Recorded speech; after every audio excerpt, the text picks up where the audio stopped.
ఇంట్లో మనకు ఒక తల్లిగా, చెల్లిగా, అక్కగా, భార్యగా అన్ని విధాలుగా వారి ఆనందాలు సైతం మరచిపోయి మనకు ఎంతగానో ఉపయోగపడుతున్న మహిళను సమాజంలో ఎవరు కూడా ఎదగనివ్వకుండా ఎన్నో అఘాయిత్యాలకు ఒడిగడుతూ సమాజంలో గుర్తింపు లేకుండా కనీసం రోడ్డుపై ఒంటరిగా కూడా నడవడానికి కూడా భయపడేటట్టు చేస్తున్నారు.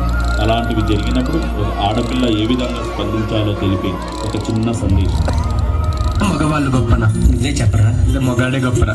ఎందుకంటే మగాడు ఎక్కడికి వెళ్ళినా ఎలా ఉన్నా బతికేస్తాడు. అయినా మగాడు ఏదనుకున్నా సాధించేస్తాడు.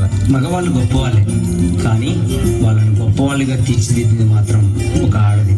ఆడవాళ్ళు చిరునవ్వు వెనక దాచిన కన్నీటి మహాసముద్రం విలువ ఇప్పుడు నీకు చూపిస్తాను, చూడు.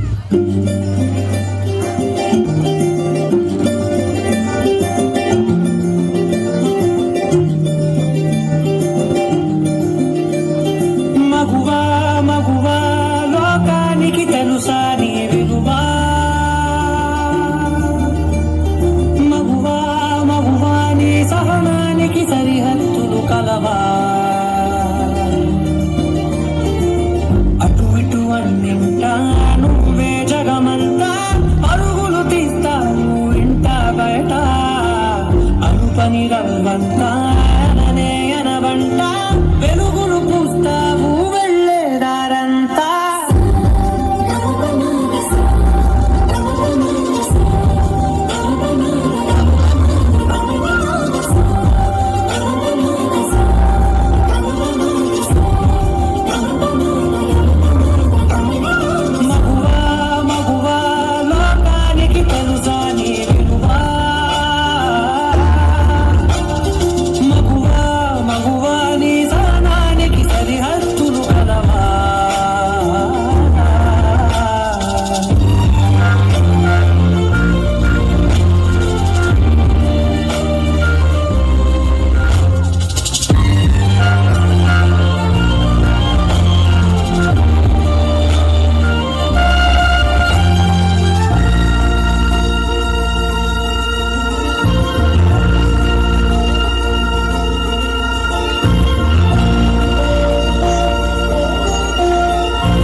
ప్రేమగా అందుకున్న బంధమా, అంతులేని నీశమా, అంచనాల కందుమా, ఆలయాలు కోరని ఆదిశక్తి రూపమా, నీవు లేని జగతిలో దీపమే వెలుగునా. నీదగులాలనలో ప్రియమగు పాలనలో ప్రతి ఒక్క మగవాడు పసివాడేగా. ఎందరి పెదవులలో ఏ చిరునవ్వున్నా ఆ సిరి మెరుపులకు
ఆడపిల్లను వారు చదువుతున్న చోట, పనిచేసే చోట, వారు ఉంటున్న చోట బయటకు చెప్పుకోలేని ఎన్నో బాధలు అనుభవిస్తుంటారు. వారిని స్వతంత్రంగా ఎదగనిస్తూ మన వంతుగా బాధ్యతగా నిలుస్తూ వారికి భరోసా కల్పిస్తూ ప్రతి ఒక్కరూ ప్రమాణం చేస్తారని ఆశిస్తూ మా ఎస్ఆర్ పాఠశాల తరఫున ఈ డ్యాన్స్ వారికి అంకితం చేస్తూ ప్రపంచ మహిళా దినోత్సవ శుభాకాంక్షలు. ధన్యవాదములు.